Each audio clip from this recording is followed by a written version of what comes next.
Hope అందరూ బాగున్నారు అనుకుంటున్నాను. ఈ వీడియోలో పీవీసీ పైప్ని షీట్గా ఎలా మార్చాలో మీకు స్టెప్ బై స్టెప్ చెప్తాను. అంతకన్నా ముందు కొత్తగా ఎవరైనా వీడియో చూస్తుంటే కంపల్సరీ లైక్ చేయండి. ప్లీజ్ గాయ్స్ లైక్ చేయండి. మీరు లైక్ చేస్తేనే వీడియోస్ అప్లోడ్ చేస్తాను. మీరు లైక్ చేయకపోతే నేను ఏ అప్లోడ్ చేస్తాను గాయ్స్, ప్లీజ్ లైక్ చేయండి. నెక్స్ట్ వీడియోలో ఏమొస్తుందంటే తెలుసుకోవాలంటే ప్లీజ్ లైక్ చేయండి.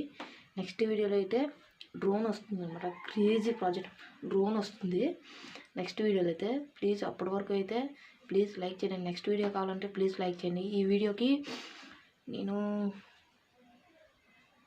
20 లైక్స్ టార్గెట్ ఇస్తున్నాను అనమాట. 20 లైక్స్ చాలా ఎక్కువ ఏం కాదు, 20 లైక్స్ టార్గెట్ ఇస్తున్నాను.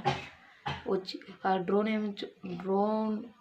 20 లైక్స్ ఎప్పుడు వస్తాయో అప్పుడు నేను డ్రోన్ వీడియో అయితే అప్లోడ్ చేస్తాను అనమాట. ప్లీజ్ గైస్ లైక్ చేసి షేర్ చేసి సబ్స్క్రైబ్ చేయండి గైస్. ఇప్పుడైతే ఒక పీవీసీ పైప్ని ఒక ఎక్సలెంట్ బ్లేడ్ తోటి ఇలాగైతే కట్ చేయాలి.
చూసుకోండి ఇలా కట్ చేస్తాం.